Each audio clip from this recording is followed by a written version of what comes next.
কোরআনের আলো ইনস্টিটিউট নিবেদিত।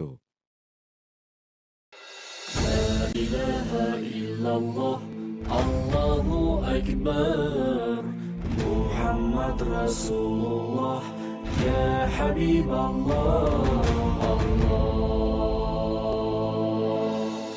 আসসালামু আলাইকুম ওরহমতুল্লাহি ওবরাকাত। দেশে এবং প্রবাসে যে যেখানে বসে আপনাদের প্রিয় চ্যানেল এনটিভি দেখছেন, সকল দর্শক ও শ্রোতাদেরকে জানাচ্ছি কোরআনের আলো ইনস্টিটিউট নিবেদিত এনটিভির বিশেষ আয়োজন বরকতময় সাহারি অনুষ্ঠানে। দর্শক, প্রতিদিন আমরা গুরুত্বপূর্ণ বিষয় নিয়ে আপনাদের সামনে উপস্থিত হই এবং এই অনুষ্ঠানের মাধ্যমে আপনাদেরকে আমরা বিভিন্ন মাসালা মাসাইল রমাদানের আমরা উপহার দিয়ে থাকি এবং পবিত্র কোরআনুল করিম এবং কোরআনের তাফসীর, কোরআনকে জানার জন্য, বোঝার জন্য আমাদের এই চমৎকার আয়োজনও আপনাদের জন্যে। দর্শক, চলুন আর দেরি নয়, আমরা এখন পবিত্র কোরআনুল করিম থেকে তেলাওয়াত শুনি এবং শুনব তার সংক্ষিপ্ত তাফসীর। الله أكبر أعوذ بالله من الشيطان الرجيم. بسم الله الرحمن الرحيم.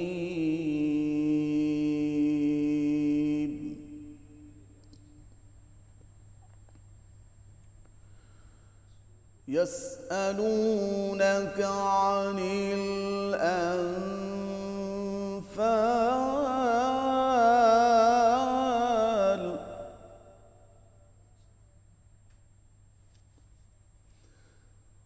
قل الأنفال لله والرسول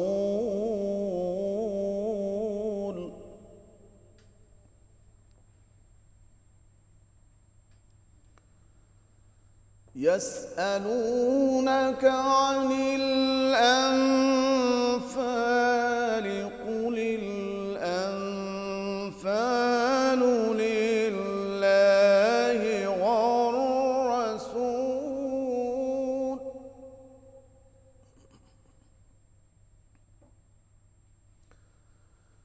فاتقوا الله وأصلحوا ذات بينكم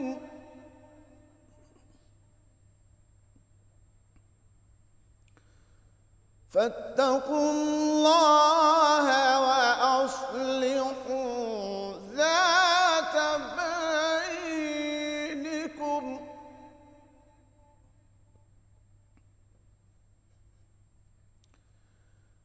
وأطيعوا الله ورسوله إن كنتم مؤمنين.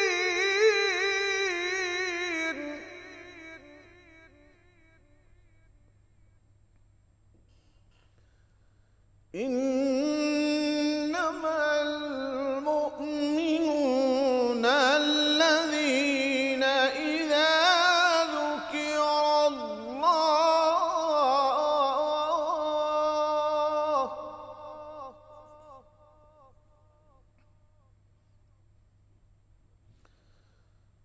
إنما المؤمنون الذين إذا ذكر الله وجلت قلوبهم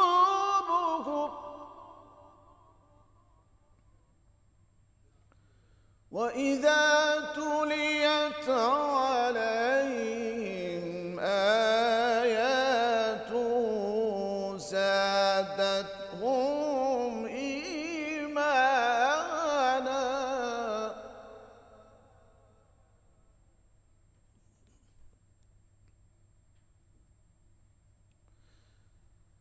وإذا تليت عليهم آياته زادتهم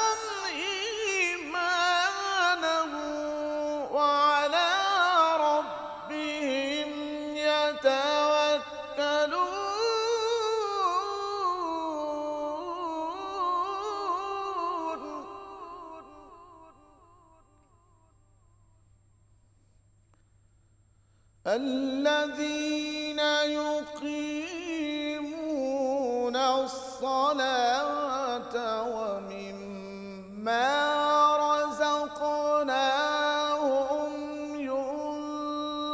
ينفقون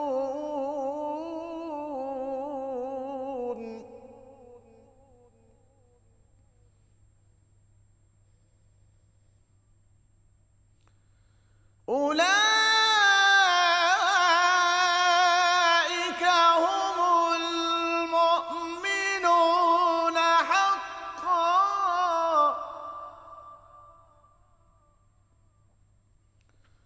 لهم درجات عند ربهم ومغفرة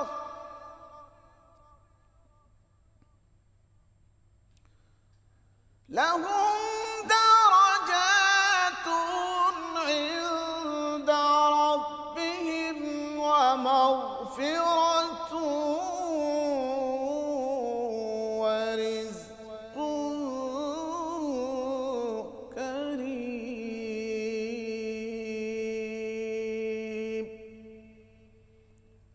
صدق الله العظيم الله أكبر بسم الله الرحمن الرحيم الحمد لله رب العالمين والعاقبة للمتقين ولا عدوان إلا على الظالمين والصلاة والسلام على سيد المرسلين وعلى آله وصحبه أجمعين أما بعد সুপ্রিয় দর্শক শ্রোতা ভাই ও বোনেরা আসসালামু আলাইকুম ওয়া রাহমাতুল্লাহি ওয়া বারাকাতুহু। বরকতময় সাহরি অনুষ্ঠানে আজ আমরা পবিত্র কোরআনের নবম পারার সংক্ষিপ্ত আলোচনা শুনব ইনশাআল্লাহ। এই পারাতে রয়েছে সূরাতুল আরাফের অবশিষ্ট ৮৬টি আয়াত এবং সূরাতুল আনফালের ৪০টি আয়াত। আল্লাহ রাব্বুল আলামিন সূরাতুল আরাফে হযরত শুআয়ব আলাইহিসসালাতু ওয়াসসালামের সাথে তার সম্প্রদায়ের যেই কথা হয়েছিল এবং যারা অহংকারী দাম্ভিক তারা যে শুআয়ব আলাইহিসসালাতু ওয়াসসালামকে কীভাবে বিদ্রুপ করেছে তার চিত্র এখানে ফুটে উঠেছে। আল্লাহ রাব্বুল আলামিন বলেন, قال الملأ الذين استكبروا من قومه لنخرجنك يا شعيب والذين آمنوا معك من قريتنا أو لتعودن في ملتنا। যারা অহংকারী ছিল, যারা দাম্ভিক ছিল, তারা শুআয়ব আলাইহিসসালাতু ওয়াসসালামকে বলেছে এবং তার অনুসারীদেরকে বলেছে হয় তোমরা যেদিকে দাওয়াত দিচ্ছ এটা থেকে ফিরে আসবে, নতুবা আমরা তোমাদেরকে এই গ্রাম থেকে বের করে দেব। এই যে দেশ থেকে বের করে দেয়া এই সিস্টেম, এই নিয়ম কিন্তু শুধু এখন চালু হয়নি, সেই সৃষ্টির শুরু থেকেই যখন কেউ সত্যের কথা বলে, যখন কেউ আল্লাহর কথা বলে, দ্বীনের কথা বলে, তখন তাকে এইভাবে দেশ ছাড়া হতে হয়। নবী মুহাম্মদ সাল্লাল্লাহু আলাইহি ওয়াসাল্লাম তাকেও তো মক্কা থেকে ওরা বের করে দিয়েছিল। তো যাই হোক, শুআয়ব আলাইহিসসালাতু ওয়াসসালামের যে কওম, তারা যে জঘন্য অপরাধ করত সেটা ছিল তারা মাপে কম দিত, দেওয়ার সময় কম দিত, নেয়ার সময় তারা বেশি নিত। এই জন্য তাদের শাস্তিও খুব মারাত্মক হয়েছে। আল্লাহ রাব্বুল আলামিন এই শুআয়ব আলাইহিসসালাতু ওয়াসসালামের ঘটনাটি শুরুর দিকে তুলে ধরেছেন। এরপর মূসা আলাইহিসসালাতু ওয়াসসালামের সাথে ফেরাউনের যেই বাক বিতণ্ডা, তর্ক বিতর্ক এবং যেই ঘটনা প্রবাহ ঘটেছে সেগুলোর সংক্ষিপ্ত চিত্র আমরা নবম পারার শুরুতে পাই। মূসা আলাইহিসসালাতু ওয়াসসালাম যখন রেসালতের দায়িত্ব পেয়ে ফেরাউনের কাছে গেলেন এবং সেখানে গিয়ে নিজকে নবী হিসাবে যখন নাকি পরিচয় দিলেন, তখন ফেরাউন বলল, তোমার প্রমাণ কি? তুমি যে নবী, তুমি যে আল্লাহর পক্ষ থেকে প্রেরিত, এর প্রমাণ কি? তুমি তো যেমনটি অন্য জায়গায় এসেছে, তুমি তো ছোটোকালে আমাদের এখানে ছিলে, আমরা তোমাকে লালন পালন করেছি, তুমি আবার রসুল হলে কিভাবে? তখন মুসা আলাইহিস সালাতু ওয়াস সালাম ওই যে লাঠি, যেটা আল্লাহ মুআজিজা হিসাবে দিয়েছেন, সেটা যখন ফেরাউনের সামনে জমিনে ফেলে দিলেন, একবারে আজদাহা সাপ, অজগর সাপ হয়ে গেল। তখন ফেরাউন বলল, এটা তো আস্ত জাদু। আবার বগলের নিচে হাত দিয়ে যখন হাত বের করলেন, তখন অত্যন্ত উজ্জ্বল আলো এর থেকে বিচ্ছুরিত হতে লাগলো। ফেরাউন এটাকে না মেনে সে নিজেও জাদুর মোকাবিলা জাদু দিয়ে করার জন্যে যে ব্যর্থ চেষ্টা করেছে, আল্লাহ রাব্বুল আলামিন কোরআনে কারিমের মধ্যে এই বিষয়গুলো তুলে ধরেছেন নবম পারার শুরুতে। মুসা আলাইহিস সালাতু ওয়াস সালাম যখন তাদের কাছে অনেক নিদর্শন নিয়ে আসলেন, তখন তারা বলল, ফাইজা জা আতুমুল হাসানাতু কালু লানা হাদিহি ওয়া ইন তুসিবহুম সাইয়্যাতুন ইয়াত্তায়্যারু বিমূসা ওয়া মান মা। অর্থাৎ যখন কোনো কল্যাণ আসে, তোরা বলে কি এটা আমাদের কারণে আসছে, আর যখন কোনো অকল্যাণ, কোনো বিপদ, কোনো ক্ষতি আসে, কয় যে এটা মূসার কারণে হয়েছে। এইভাবে তারা মূসা আলাইহিস সালাতু ওয়াস সালামের সাথে আচরণ করেছে। তখন আল্লাহ রাব্বুল আলামিন তাদেরকে শায়েস্তা করার জন্যে একবার এক রকমের নিদর্শন পাঠিয়েছেন। ফারসালনা আলাইহিমুত তুফানা ওয়াল জারাদা ওয়াল কুম্মালা ওয়াদ দাফাদিআ ওয়াদ দামা আয়াতিন মুফাসসালাতিন ফাস্তাকবারু, কোরআনে আসছে, এই পারার মধ্যে আসছে। আমি তাদের উপরে তুফান পাঠালাম, ওয়াল জারাদা পঙ্গপাল পাঠালাম, কুম্মাল উকুন পাঠালাম, ওয়াদ দাফাদিআ ব্যাং পাঠালাম, ওয়াদ দাম রক্ত পাঠালাম। এগুলো সব ছিল তাদেরকে শায়েস্তা করার জন্যে, সংশোধন করার জন্যে এক ধরনের পরীক্ষা। কিন্তু তারা যখন বিপদে পড়ে, তখন মূসা আলাইহিস সালাতু ওয়াস সালামের শরণাপন্ন হয়ে বলে কি, আমরা এখন থেকে ঠিক হয়ে যাব, আমরা আমাদের নিজেদেরকে শুধরিয়ে নেব। কিন্তু যখন আল্লাহ রাব্বুল আলামিন মূসা আলাইহিস সালাতু ওয়াস সালামের দোয়ার বরকতে যখন এই বিপদকে সরিয়ে দিতেন, তখনই আবার তারা গাদ্দারি শুরু করে দিত, নাফরমানি শুরু করে দিত। তো এই বিষয়গুলোর কথা এখানের মধ্যে এসেছে। তারপর আল্লাহ রাব্বুল আলামিন মূসা আলাইহিস সালাতু ওয়াস সালামকে যে স্পেশাল বিশেষ মর্যাদা দিয়েছেন, সেই কথা নবম পারা এসেছে। কালা ইয়া মূসা ইন্নী ইসতাফাইতুকা আলান নাসি বিরিসালাতি ওয়া বিকালামি। মাশাআল্লাহ, আল্লাহ রাব্বুল আলামিন বললেন, হে মূসা, আমি তোমাকে বাছাই করেছি, নির্বাচিত করেছি আমার রেসালতের দায়িত্ব পালন করার জন্যে, আর তোমার সাথে কথা বলার জন্যে আমি তোমাকে মনোনীত করেছি।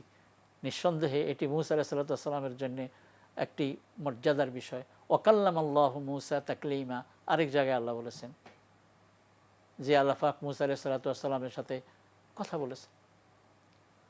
এই বিষয়গুলো এখানে স্থান পেয়েছে। তারপর এখানে গুরুত্বপূর্ণ একটি বিষয় যে আল্লাহ রাব্বুল আলামিন আমাদের জন্যে যে নবী পাঠিয়েছেন, তিনি ছিলেন উম্মি, নিরক্ষর ছিলেন। কিন্তু আল্লাহ পাক তো সব কিছু তাকে শিখিয়ে দিয়েছেন।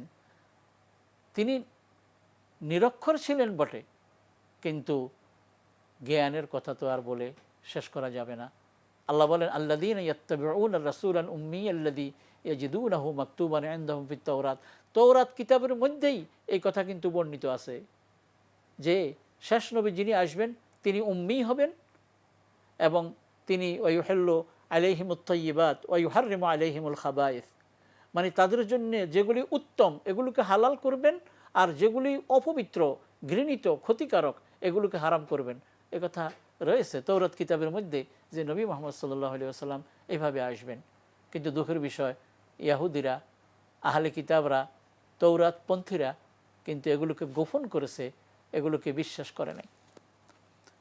এরপর আল্লাহ রাব্বুল আলামিন একটি গুরুত্বপূর্ণ ঘটনা বনী ইসরাইলদের এই পাড়ার মধ্যে নিয়ে এসেছেন। সেটা হলো শনিবারে মাছ ধরা নিষেধ ছিল, এবং আল্লাহ রাব্বুল আলামিনের কুদরত যে ওই শনিবারেই ঝাঁকে ঝাঁকে অসংখ্য মাছ এই নদীর কূলে পাশে চলে আসতো। কিন্তু আল্লাহর পক্ষ থেকে পরীক্ষা স্বরূপ অর্ডার ছিল যে শনিবারে মাছ ধরা যাবে না। বনি ইসরায়েলরা কী করেছে শুনুন। তাদের মধ্যে যারা দুষ্ট তারা বলল, ঠিক আছে শনিবারে মাছ ধরবো না, কিন্তু শনিবারে এমন একটা ব্যবস্থা করেছে যে মাছগুলোকে আটকিয়ে রেখেছে, অথবা এভাবে পথ করে দিয়েছে যে মাছগুলো আরেক পাশে মানে সবগুলো আটকে গেছে, ফিরে যেতে পারে নাই। আবার শনিবার বাদে অন্যান্য দিনে এত মাছ কিন্তু আসতো না। তখন তারা এই ফন্দি এঁটেছে, শনিবারে মাছ আটকিয়ে রেখে পরে মাছ শিকার করেছে।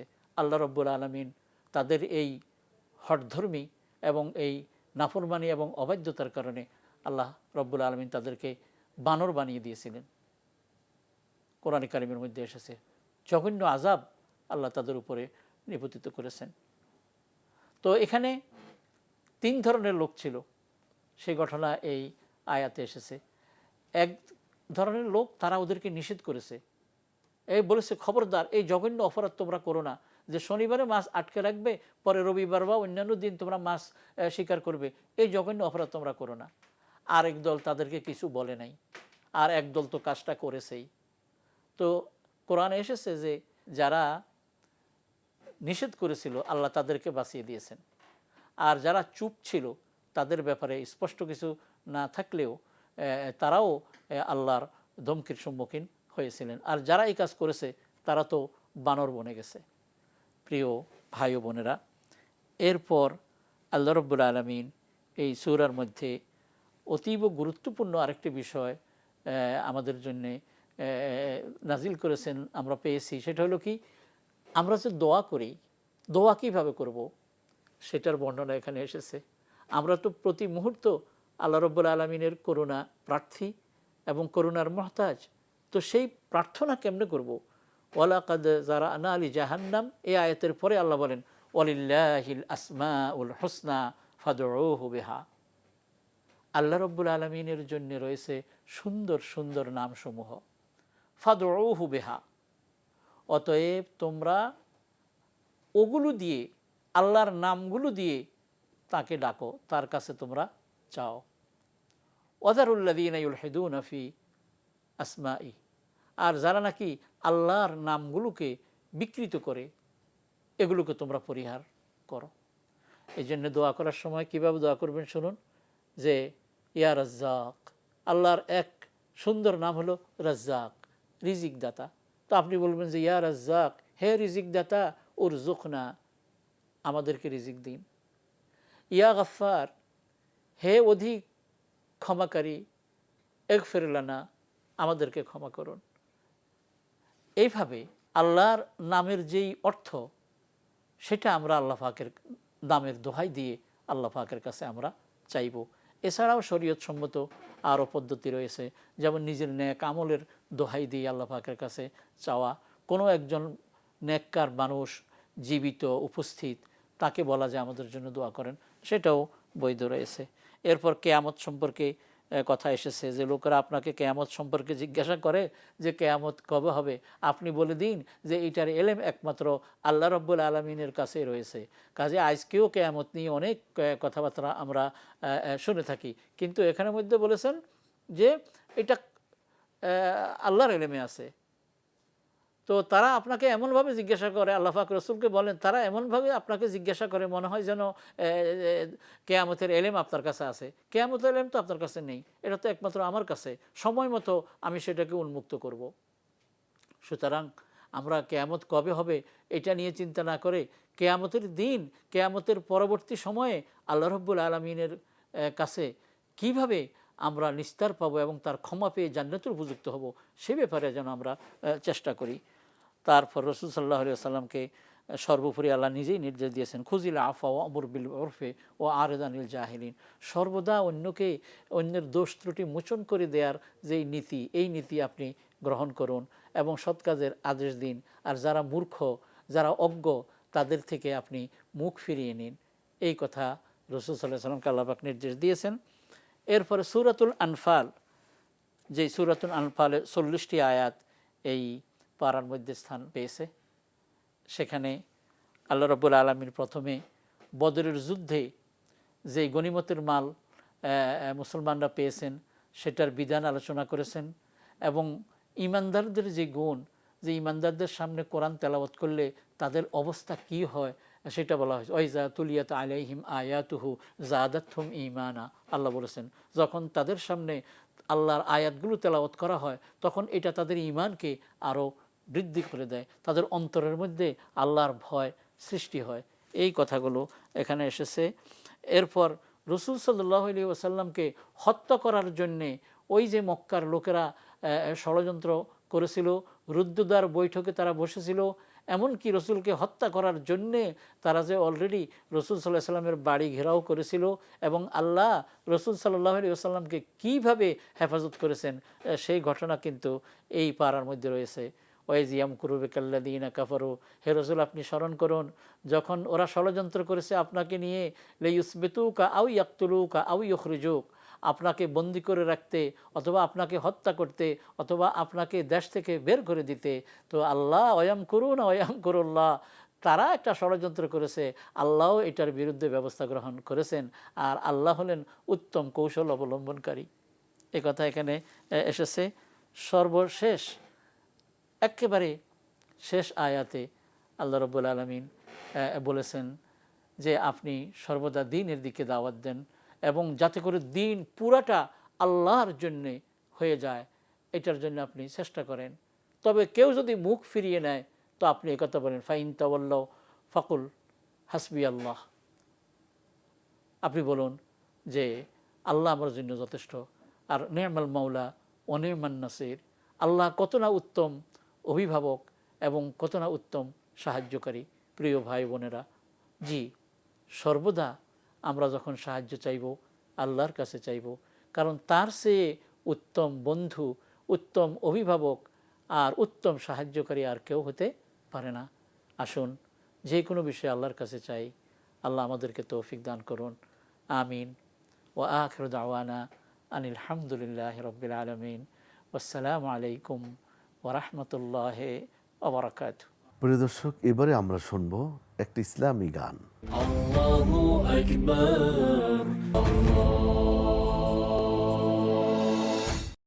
আল্লাহতে যার পূর্ণ ঈমান, কোথা সে মুসলমান, কোথা সে মুসলমান। আল্লাহতে যার পূর্ণ ঈমান, কোথা সে মুসলমান, কোথা সে মুসলমান।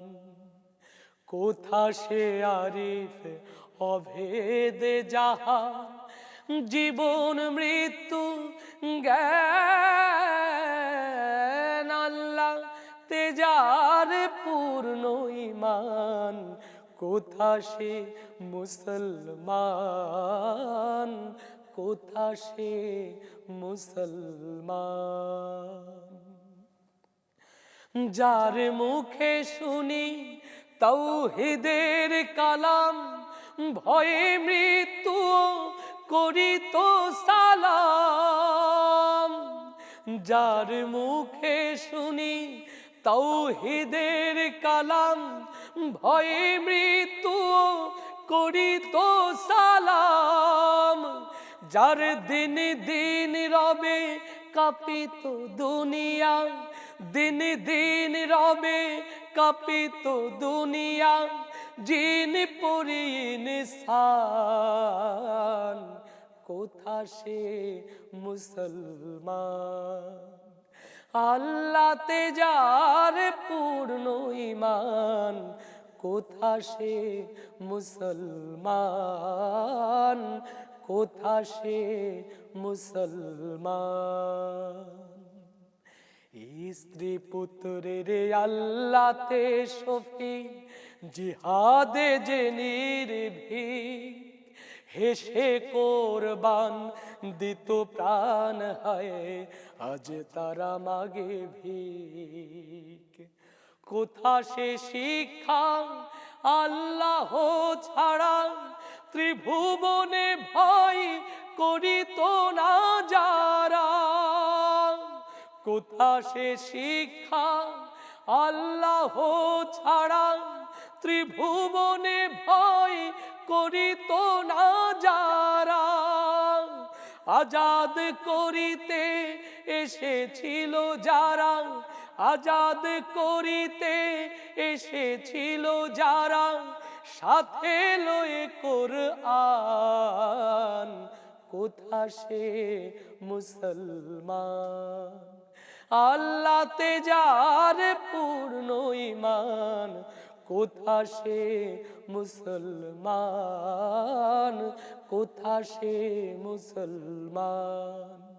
কোথা সে আরিফ অভেদ যাহা, জীবন মৃত্যু জ্ঞান। আল্লাহ তেজার পূর্ণ ঈমান, কোথা সে মুসলমান, কোথা সে মুসলমান। প্রিয় দর্শক, এখন আমরা আলোচনা শুনবো। الله أكبر আজকের আলোচনা হলো ইসলামে জাকাতের গুরুত্ব। অত্যন্ত গুরুত্বপূর্ণ একটি বিষয়। আর এই গুরুত্বপূর্ণ বিষয়ের উপরে আলোচনা করার জন্য আমাদের স্টুডিওতে উপস্থিত রয়েছেন সুদূর চট্টগ্রাম থেকে আগত চট্টগ্রাম বিশ্ববিদ্যালয়ের সম্মানিত সহযোগী অধ্যাপক জনাব শহীদুল হক। চলুন আমরা মহতরামের সাথে পরিচয় করিয়ে নিই। আসসালামু আলাইকুম ওয়া রাহমাতুল্লাহি ওয়া বারাকাতুহু। ওয়ালাইকুম আসসালাম ওয়া রাহমাতুল্লাহি ওয়া বারাকাতুহু। মহতরাম, আপনাকে ধন্যবাদ জানাচ্ছি। আজকে দর্শকদের উদ্দেশ্যে যে আলোচনাটি আপনাকে করার জন্য আমি বিনীতভাবে অনুরোধ করছি, সেটি হলো ইসলামে জাকাতের গুরুত্ব। এই বিষয়ে যদি আপনি একটু আমাদেরকে বলেন। আলহামদুলিল্লাহ, ওয়াসসালাতু ওয়াসসালামু আলা রাসূলিল্লাহ সাল্লাল্লাহু আলাইহি ওয়াসাল্লাম।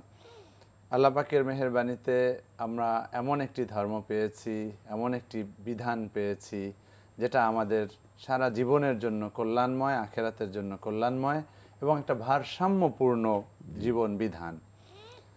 ইসলামে জাকাতের বিধান বা জাকাত, এই বিষয়টি আল্লাহ তাআলা আমাদের জন্য অবধারিত করেছেন, বাধ্যতামূলক করেছেন। এর পিছনে নিশ্চয়ই অত্যন্ত গুরুত্বপূর্ণ, তাৎপর্যপূর্ণ অনেকগুলো বিষয় রয়েছে। তার মধ্যে অন্যতম একটি বিষয় হচ্ছে, আমরা যে কোনো ইবাদত করি, আমাদের জীবনের মধ্যে দুটো পার্ট। একটা আমরা বলি আমাদের জীবন, আর একটা হচ্ছে সম্পদ, যেটা আল্লাহ তাআলা পবিত্র কোরআনে অন্য জায়গায় বলেছেন যে আল্লাহ তাআলা মুমিনদের থেকে তার জীবন এবং সম্পদ কিনে নিয়েছেন, জান এবং মাল। হ্যাঁ, জান এবং মাল কিনে নিয়েছেন। কিসের বিনিময়ে? বিআন্না লাহুমুল জান্নাহ, তাদেরকে আল্লাহ তাআলা জান্নাত দিবেন। শুধু এই আয়াত নয়, পবিত্র কোরআনের অনেকগুলো আয়াতে যেখানে সরাসরি জাকাতের কথা বলা হয়নি, আমি আজকে দর্শক শ্রোতার উদ্দেশ্যে সেই বিষয়গুলো বলবো। যেমন মহান আল্লাহ তাআলা পবিত্র কোরআনে অন্য জায়গায় যেভাবে বলেছেন, কুনতুম খায়রা উম্মাতিন উখরিজাত লিন-নাস তা'মুরুনা বিল মা'রুফ ওয়া তানহাউনা আনিল মুনকার। এই আয়াতের মধ্যেও কিন্তু এই পুরো উম্মতে মুহাম্মাদির ব্যাপারটা সুস্পষ্টভাবে আল্লাহ তুলে ধরেছেন। লিন-নাস, পুরো মানব জাতির জন্য, কল্যাণের জন্য আল্লাহ তাআলা আমাদেরকে পাঠিয়েছেন এবং আমাদেরকে শ্রেষ্ঠ উম্মত হিসাবে প্রেরণ করেছেন। এই যে পুরো মানব জাতির কল্যাণে, এই কল্যাণের বিষয়টা কিন্তু বিভিন্নভাবে তুলে ধরা হয়েছে। মহানবী সাল্লাল্লাহু আলাইহি সাল্লামকে বলা হয়েছে রাহমাতুল লিল আলামিন, সারা বিশ্ব জগৎ সমূহের জন্য শান্তি, রহমত, আল্লাহ পাকের পক্ষ থেকে মার্সি। তাহলে বিষয়টা হচ্ছে, সেটাই আমরা পেতে পারি এই জাকাতের বিধানের মধ্যে। এবং আমরা যদি আরও একটি বিষয় দেখি, যে ইসলামে মৌলিক যে হুকুকের কথা বলা হয়েছে, যে অধিকার, কার কার অধিকার রয়েছে, তার মধ্যে কেউ কেউ দুটো ক্যাটাগরিতে ভাগ করেছেন, যেমন হকুল্লাহ, হকুল ইবাদ। কেউ কেউ আবার মহানবী সাল্লাল্লাহু আলাইহি সাল্লামের হককে আলাদাভাবে বলেছেন, হকুল্লাহ ও হকুর রসুল ও হকুল ইবাদ, এভাবে কেউ কেউ ব্যাখ্যা দিয়েছেন। আমরা যেভাবেই ধরি, কতটা ভারসাম্যপূর্ণ। আল্লাহ তাআলা চাইলে তো সার্বক্ষণিকভাবে আমাদেরকে সেজদা, হজ অথবা এই যে রোজা, এমন কিছু যেখানে বান্দার কোনো কিছু নেই, না। ইসলাম যেহেতু পুরো মানব জাতির জন্য, শুধু মানব জাতি নয়, পুরো সৃষ্টিকুলের জন্য, কল্যাণের জন্য, সেজন্যই আল্লাহ তাআলা এই জাকাতের বিধানকে ফরজ করেছেন। আল্লাহ তাআলা চান যে এই বিধানের মধ্য দিয়ে, এই যে ইসলামের এই সুন্দর শান্তির এই ধর্ম, এর মধ্য দিয়ে মানুষরা কল্যাণ পাক, তারা মুক্তি পাক, তারা সফলতা পাক, অসহায় নিপীড়িত মানুষরা মুক্তি পাক। সেজন্যই এই জাকাতের বিধান দেওয়া হয়েছে। এবং আরও মজার ব্যাপার হচ্ছে, এই বিধান এমন নয় যে অনেক আমাদের সমাজে বিভিন্ন ধরনের চিন্তা চেতনা বা থিওরি রয়েছে। কোন কোন থিওরিতে রয়েছে আপনি যাই ইনকাম করেন, আমি নাম বলছি না, আমি বলছি যে আপনি দান করছেন পুরোটাই দিয়ে দেন, আপনি পরিশ্রম করেন, ওটা রাষ্ট্রীয় কোষাগারে চলে যাবে। ইসলাম একটা ব্যালেন্সড ওয়ে অফ লাইফ, সেখানে এভাবে আপনার পরিশ্রমের মর্যাদাটাকে খাটো করা হয়নি। মাত্র 40 ভাগের 1 ভাগ বলে দেওয়া হয়েছে এটা আমরা পরিশোধ করব। এবং কে পরিশোধ করবে? যার পুরো যাকে আমরা বলি মালিকে নেসাব, অর্থাৎ একটা নির্দিষ্ট পরিমাণ পর্যন্ত যদি আমাদের থাকে এবং সেটা দীর্ঘ 1 বছর পর্যন্ত যদি থেকে যায়, তাহলে বোঝা যাবে যে এটা হচ্ছে সেভিংস, এটা আননেসেসারি, এটা আমার ওই অর্থে দরকার নেই, জীবন উপকরণের জন্য এটা প্রয়োজন নেই। তাহলে কতটা ব্যালেন্সড! একদিকে হচ্ছে যে আমার কর্মের স্বাধীনতা দেওয়া হয়েছে, আমি কাজ করব, আমি এনজয় করব, তাতে ইসলাম বাধা দেয়নি। একই সাথে আবার আমার মধ্যে যেন অহংকার না থাকে, আমার মধ্যে যেন ভালোবাসা থাকে, মানুষ অসহায় মানুষের দিকে আমি যেন তাকাই, সেজন্য আবার এটাকে ফরজ করে দেওয়া হয়েছে। এবং আরেকটি বিষয় আমি আপনাদের মোহতারাম আপনার মাধ্যমে দর্শক শ্রোতার জন্য বলতে চাই, অনেক সময় আমরা এই অবহেলা করি, জাকাতের পরিপূর্ণভাবে আমরা পরিমাপ করি না কতটুকু দিতে হবে। আমি দর্শক শ্রোতার জন্য এই বিষয়টি অত্যন্ত গুরুত্ব সহকারে উপস্থাপন করতে চাই। আপনি খুব মুত্তাকি, আপনি খুব বুজুর্গ মানুষ, কিন্তু ফর এক্সাম্পল আপনার জাকাত হয়েছে 8,000 টাকা, আপনি একটু বুজুর্গি দেখানোর জন্য ওখানে 9,000 টাকা দিচ্ছেন।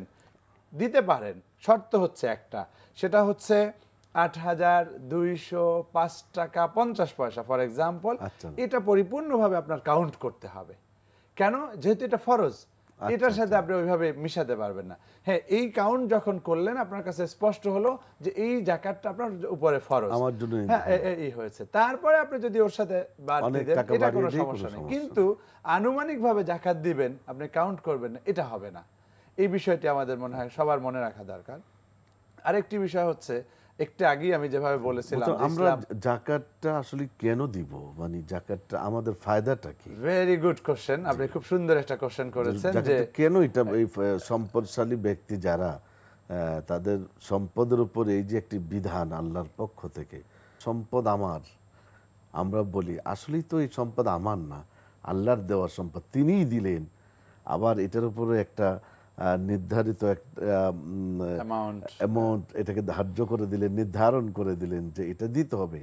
আবার বললেন যে এইটা তোমার হক না, এটা প্রাপ্য হলো গরিবের হক। আমার সম্পদের মধ্যে একটা অধিকার ঢুকিয়ে দিলেন কেন? খুবই চমৎকার একটি প্রসঙ্গ টেনে এনেছেন দর্শকদের জন্য, দর্শকরা উপকৃত হবে। এই প্রশ্নের উত্তরের একটি অংশ আমার প্রথম আলোচনায় হয়েছে যে মানবতার কল্যাণের বিষয়, কিন্তু আরেকটি বিষয় আপনি প্রশ্ন করে আমার থেকে জানতে পারবেন, সেটা হচ্ছে যে জাকাত শব্দের অর্থ যদি আমরা দেখি তাহলেই কিন্তু আপনার উত্তর আমরা পেয়ে যাব। সেটা হচ্ছে জাকাতের দুটো অর্থ মুহাদ্দিসিন মুফাসসিরিন করেছেন। প্রথম একটি হচ্ছে এটা হচ্ছে পিউরিফাই করে, জাকাতের অর্থ হচ্ছে পিউরিফাই করা। আরেকটা অর্থ হচ্ছে এটা বৃদ্ধি করে, বৃদ্ধি করে। এবং দুটো যে তাফসীর করেছেন মুফাসসিরিনে কেরাম, দুটোরই কোরআনের আয়াত দ্বারা যাদের উপর যাকাত ফরজ তারা যদি যাকাত আদায় করে তাহলে তার সম্পদ বৃদ্ধি পাবে, আর বৃদ্ধিটা করে দিবেন আল্লাহ তাআলা। আল্লাহ তাআলা, যেটা আল্লাহ তাআলা বলেছেন, আল্লাহর নিজেরই কমিটমেন্ট। হ্যাঁ, নিজেরই কমিটমেন্ট। আল্লাহ তাআলা বলছেন যে তোমরা হয়তো সুদকে মনে করো যে এটা তোমাদের কি সম্পদ বৃদ্ধি করবে, কিন্তু না না না, এটা সম্পদকে ধ্বংস করে দিবে।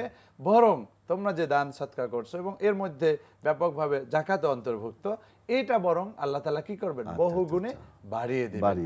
এবং অন্য একটা জায়গায় জাকাতের প্রসঙ্গে কথা বলতে গেলেও আমি বলতে বাধ্য হচ্ছি, সেটা হচ্ছে যে অন্য একটি হাদিসে মহানবী সাল্লাল্লাহু আলাইহি সাল্লাম কসম করেছেন, কসম করে বলেছেন যে আমি আল্লাহর কসম করে বলছি যে মা নাকাসা মালু আবদিন মিন সাদাকা, কোন বান্দার সম্পদ বিন্দু মাত্র কমে যাবে না সদকার মাধ্যমে, দান খয়রাতের মাধ্যমে, দান করার মাধ্যমে। এর দ্বারা আমরা বুঝি যে অবশ্যই অবশ্যই আল্লাহ তাআলা আমাদের উপরে জুলুম করেননি, বরং আমাদের সম্পদ বৃদ্ধি পাবে। কোন কোন দর্শক হয়তো আরো ক্রিটিক্যাল কোশ্চেন করতে পারেন মনে মনে, যে আমি আমার সম্পদ দিলাম আর আমি দেখছি তো কমে যাচ্ছে। না, আপনি গভীরভাবে চিন্তা করবেন, আল্লাহ তাআলা আমাদেরকে নানাভাবে সহযোগিতা করেন। আমরা আমাদের জীবনে বহু কোটিপতিকে পেয়েছি যার লোন দেওয়া কখনো শেষ হয় না, এই অসুখ, এই সমস্যা, এটা সেটা, এই মামলা, নানা রকমের ঝামেলায় পড়ে পড়ে শেষ হয়ে যায়। এবং বিভিন্ন অ্যাক্সিডেন্ট, হ্যাঁ, accident দুর্ঘটনায় হয়ে, অনেক দুর্ঘটনা সম্পদও থেকে। নষ্ট হয়ে হ্যাঁ, যায়। নষ্ট হয়ে যায়। এটাও কিন্তু হ্যাঁ। আমাদের আল্লাহর হুকুম না মানার না অন্যতম মানার একটা কারণে। কারণ। এবং এক্ষেত্রে মুফাসসিরিন ইকরাম যেটা বলেছেন সেটা হচ্ছে যে নানাভাবে আল্লাহ তাআলা সম্পদ বৃদ্ধির এই এক্সাম্পলটা আমরা দেখতে পারি। সেটা হচ্ছে যে কখনো হয়তো আল্লাহ তাআলা আমাদের থেকে গায়েবীভাবে আমাদের উপরে বিপদ ছিল, সেই বিপদটা কাটিয়ে দেন। কাটিয়ে দাও। কখনো হয়তো দেখা যাচ্ছে যে সত্যিকার অর্থেই আল্লাহ তাআলা দান করেন। আমার জীবনে আমি পেয়েছি। আমি মালয়েশিয়া থাকতে এক সময় এরকম আমি খুব আবেগ এসেছে, আমি এরকম দান করে দিয়েছি। বিকালবেলায় এক লোক ফোন করে এসে যা দিয়েছিলাম তার ডাবল দিয়েছে, আমি ফোনও করি নাই। এটা একটা উদাহরণ দেওয়ার জন্য বলছি। এরকম ভুরি ভুরি উদাহরণ আমরা পাবো যে আমি দান সৎকার মাধ্যমে আস-সাদাকাতু তারুদ্দুল বালা, আসলে বিপদ মুসিবত থেকে আল্লাহ তাআলা আমাদেরকে রক্ষা করে। আরেকটু হলো মোহতারাম, যে আমরা যারা জাকাতটা দিচ্ছি, নাম্বার 1 সেটা হলো যে আমরা মনে করি যে এই জাকাতটা আমরা তাদেরকে অনুগ্রহ করতেছি, দয়া করতেছি। তো আসলে কি এটা অনুগ্রহ বা দয়া? না, আমরা যতটুকু জানি যে জাকাত দিয়ে একটি ধন্যবাদও নেওয়া জায়েজ নেই, 1 নাম্বার 2 হলো যে আমাদের বিভিন্ন মার্কেটে এবং বিভিন্ন জায়গায় দেখা যায় জাকাতের শাড়ি এবং জাকাতের লুঙ্গি, মানে জাকাত বিলির যে পদ্ধতি, যে আপনি জাকাত দিলেন এবং এখানে আমরা জানি গাড়ির ব্র্যান্ড আছে, বিভিন্ন জিনিসের ব্র্যান্ড আছে, কিন্তু জাকাতের কোনো ব্র্যান্ড আছে নাকি? জাকাতের লুঙ্গি, জাকাতের শাড়ি যদি না থাকে তাহলে আর পৃথিবীর দ্বিতীয় বৃহত্তম মুসলিম কান্ট্রি বাংলাদেশ, এবং অনেকেই আমরা এই নামে দিচ্ছি এবং একেবারে লো কোয়ালিটির। আসলে কি জাকাত দেওয়ার যে সিস্টেম, যে 8টি খাত রয়েছে এবং শরীয়ত যে জাকাত যেভাবে দেওয়ার জন্য নির্দেশনা দিয়েছে, আসলে কি আমরা সেভাবে জাকাত দেওয়ার হকটা কি আদায় হচ্ছে? আপনি কি মনে করেন? আমি আপনার এই প্রশ্নে শুধু ধন্যবাদই নয়, আমি আপনার প্রতি কৃতজ্ঞ। এত চমৎকার একটি প্রসঙ্গ এনেছেন যেটা আমাদের এই বর্তমান সময়ে খুবই গুরুত্বপূর্ণ একটি প্রশ্ন। বহু মানুষ এ ব্যাপারে জানতে চায়, তারা বুঝতে চায় যে আসলে এটা সম্পূর্ণরূপে ইসলাম বিরোধী একটা পদ্ধতিতে আমরা করছি। কারণ আমরা যা করব আল্লাহর জন্য করব, এবং এটাই ছিল সাহাবায়ে কেরামের আমল। এমনভাবে দিতেন কেউ জানতো না, এবং কেউ মনোভাবে কোনোভাবে ওইভাবে কষ্টও পেতেন না। তো এখন দেখা যাচ্ছে যে আমরা এমনভাবে করি, একটা শোম্যানশিপ, মানুষকে দেখানো, লোক দেখানো একটা ইবাদত হয়েছে, এবং লোক দেখানো ইবাদত এটা এক ধরনের শিরক। এটা আসলে করা খুবই গর্হিত ইসলামের আপনার দৃষ্টিতে। শরীয়তের বিধানটা কি? জাকাত যিনি পাবেন উনি কি আসবে, নাকি যার না, উপর না, না, জাকাত ফরজ সে তার সে বাড়িতে যায়? তার বাড়িতে গিয়ে দেবে, কারণ এটা হচ্ছে আমার এটা তো উপরে ইসলামের ফরজ। বিধান এটা নাকি? হচ্ছে আমার উপরে ফরজ, আমি দান করছি। এবং আরেকটি বিষয় আপনি তুলে ধরেছেন প্রথম দিকে, যে আমরা মনে করছি যে আমি দিচ্ছি নিজের বাহাদুরি, কিন্তু না, এটা তো ওর আসলে সম্পদ। এটা হচ্ছে আমি অন্য আরেকটা জায়গায় একটা বলি যে কোনো মানুষ, আমি এটা জানি না যে সহিহ হাদিস বা অন্য কোনো ইস্যু, কিন্তু আমি ধর্মীয় আলোচনা থেকে একটি বিষয় জেনেছি, কোনো একজন মানুষ যদি তোমার কাছে কিছু পায়, আমি উদাহরণ দিয়ে তারপর আমি ব্যাখ্যাটা আরো সুন্দরভাবে দিব। কেউ দান চাইলো তোমার কাছে, তুমি যদি মনে করো যে যিনি চেয়েছেন তিনি বেশি অভাবী, তাহলে তুমি কম নেক পাবে। তোমার বরং মনে করা উচিত যে না, ওর চেয়ে আমি বেশি অভাবী, ওকে আল্লাহ তাআলা আমার কাছে একটা উসিলা হিসেবে পাঠিয়েছে সাহায্যের জন্য, আমি বরং এই সাহায্যের বেশি দাবিদার, বেশি প্রয়োজন আমার, কেন? এটা আমার নাজাতের জন্য উসিলা হবে। তো এই বিষয়টি যদি আমরা এই জাকাতের ক্ষেত্রেও নিয়ে আসি, যে আল্লাহ তাআলা আমাকে সম্পদ দিয়েছেন, এটা একটা পরীক্ষা। এই পরীক্ষায় আমাকে যদি উত্তীর্ণ হতে হয়, তাহলে পুরো পদ্ধতিটাই হতে হবে ইসলামী পদ্ধতিতে। পুরো পদ্ধতিটাই হবে এমন যাতে আল্লাহ তাআলা খুশি হয়ে যান। আল্লাহ তাআলা তাতেই খুশি হবেন যেখানে রিয়া থাকবে না, যেখানে লোক দেখানো ইবাদত থাকবে না, যেখানে নাম, অহংকার, এই বিষয়গুলো থাকবে না। আমরা একমাত্র আল্লাহর উদ্দেশ্যে করব। সেটা যদি আমরা গোপনে করি, আলহামদুলিল্লাহ, যদি আমাদের মানুষের বাড়িতে বাড়িতে গিয়ে যায়, সেটাই হচ্ছে সর্বোত্তম পদ্ধতি। আর আপনি আরেকটি বিষয় জানতে চেয়েছিলেন যে মাসারিফুজ জাকাত, যে অর্থাৎ জাকাতের যে খাতসমূহ, সবগুলো বিষয় আমাদের ব্যাখ্যা দেওয়ার মতো দীর্ঘ সময় আমাদের নেই। তার মানে মতন যে এই আলোচনা থেকে আমরা যতটুকু উপলব্ধি করতে পারলাম যে জাকাতের লুঙ্গি, শাড়ি এইভাবে বিচ্ছিন্নভাবে অথবা এই ব্র্যান্ডে কোনো জামা কাপড় দেওয়া সম্পূর্ণভাবে নিষেধ। এটা আসলে 1 নাম্বার 2 হলো আমার জাকাতটা আমি গিয়ে, দায়িত্ব হলো আমি গিয়ে তার হাতে পৌঁছিয়ে দেওয়া। যদি সে আসে, সে আমার প্রতি অনুগ্রহ করলো, আমি তার প্রতি অনুগ্রহ করলাম না, কেননা আমাদের জাকাতের এই দায় থেকে সে মুক্ত করলো। সুতরাং ধন্যবাদটা আমি তাকে দিতে হবে, আমাকে সে দিবে না। জি, আমি এটাই তো নাকি? হ্যাঁ, অবশ্যই অবশ্যই। আমি আরেকটা বিষয় জাকাতের প্রসঙ্গে তুলে ধরতে চাই, সেটা হচ্ছে যে আমাদের দেশেও যদি পৃথিবীর অনেক দেশে এভাবে মডেল হয়েছে জাকাতের জন্য আলাদা ব্যবস্থাপনা, জি। জাকাত ফান্ড, আমাদের দেশেও কিছুটা হয়েছে, কিছুটা কিন্তু উদ্যোগ কিছুটা হয়েছে। আমার মনে হয় যে আমাদের রাষ্ট্রীয়ভাবে হ্যাঁ, রাষ্ট্রীয়ভাবে জাকাতের এই বিষয়টাকে আমাদের রাষ্ট্রের দায়িত্ব নেওয়া হ্যাঁ, উচিত। হ্যাঁ, উচিত। এবং আমার তো মনে হয় যে দুর্নীতিমুক্তভাবে সরকার যদি আন্তরিক হন এবং এই সিস্টেম যদি জাকাত আদায়ের পদ্ধতিটা যদি রাষ্ট্রে চালু হয়, তাহলে আমার মনে হয় যে এই জাকাত দারিদ্র্য আদায়ের বিমোচন। যে সম্পদ আসবে বা যে ফান্ড হবে, এটা দারিদ্র বিমোচনের জন্য অন্যতম একটা সহায়ক ভূমিকা পালন অবশ্যই করবে। আপনি খুবই চমৎকার বলেছেন। মোহতারাম, এবং আসলে আমরা অনুষ্ঠানের একেবারেই শেষ পর্যায়ে আপনাকে মোবারকবাদ জানাচ্ছি আমাদের স্টুডিওতে আমাদেরকে সময় দেওয়ার জন্য। আপনাকে ধন্যবাদ। জি, ধন্যবাদ। প্রিয় দর্শক, আমরা ইসলামী জাকাতের গুরুত্ব, প্রিয় দর্শক, জাকাত আপনার সম্পদ বৃদ্ধি করবে, আপনার সম্পদ পবিত্র করবে। জাকাত একটি ফরজ ইবাদত। সুতরাং এই জাকাত কি, জাকাত নিয়ে কোনো রকমের প্রতারণা, ছলছাতিরি করা আদৌ কি ঠিক? কখনই ঠিক না। আপনার দানটাকে কবুল করবেন আল্লাহ রব্বুল আলামিন। আপনাকে যা কিছু প্রতিদান দেন আপনার নিয়তের উপর নির্ভর করেই কিন্তু দিবেন। সুতরাং যেন তেন ভাবে এই আমলটাকে, এই ইবাদতটাকে আমরা করতে পারি না। আপনার জাকাত দেওয়ার বিধান কাকে কাকে দিবেন 8টি খাতের ব্যাপারে কিন্তু কোরআনুল কারিমে নির্ধারণ করে দিয়েছেন। সুতরাং এই জাকাতটি সঠিকভাবে আপনি আদায় করুন, আপনার সম্পদকে আপনি হেফাজত করুন, আপনার সম্পদকে বৃদ্ধি করার জন্য প্রতিনিয়তে জাকাত আদায় করা আমার এবং আপনার জন্য অপরিহার্য কর্তব্য। দর্শক, জাকাতের ব্যাপারে আরও বিস্তারিতভাবে আমরা আলোচনা শুনব। আমরা অনুষ্ঠানের একেবারেই শেষ পর্যায়ে আমরা একটি ইসলামী গান শুনতে শুনতে আমরা আমাদের অনুষ্ঠান শেষ করব আজকে। দর্শক, আগামীকাল একই সময় আবারও আপনাদের সাথে দেখা হবে। ভালো থাকুন, সুস্থ থাকুন, এই প্রত্যাশায় আজকের মতো এখানেই বিদায় নিচ্ছি। আল্লাহ হাফেজ। আসসালামু আলাইকুম ওয়া রাহমাতুল্লাহ। Allahu Akbar. আমার জীবন তোমার রঙে দাও রাঙি দাও,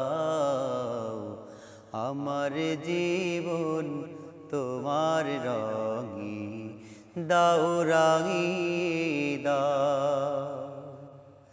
হেরার আলোয় পাপের কালোয়, হেরার আলোয় পাপের কালো নাও মুছিয়ে নাও, আমার জীবন তোমার রঙে দাও রাঙি দাও।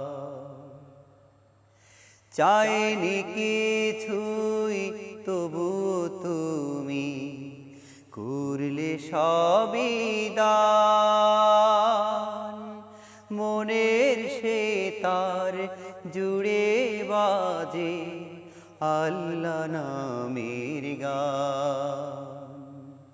চাইনি কিছুই তবু তুমি করলে সবই দান, মনের সে তার জুড়ে বাজে আল্লাহ নামের গান। সরল সঠিক পথে চলার, সরল সঠিক পথে চলার আলো তুমি দাও। হেরার আলোয় পাপের কালো নাও মুছিয়ে নাও, আমার জীবন তোমার রঙে দাও রাঙি দাও।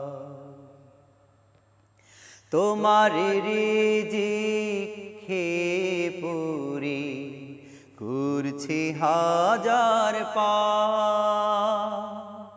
পাপের বোঝা মাথায় নিয়ে বাড়ছে অনুতাপ। তোমার রিজিক খেয়ে পুরে করছি হাজার পাপের বোঝা মাথায় নিয়ে বাড়ছে অনুতাপ অশ্রু ঝরা মিনতি ওগো অশ্রু ঝরা মিনতি ওগো ক্ষমা করে দাও হেরার আলোয় পাপের কালো নাও মুছিয়ে নাও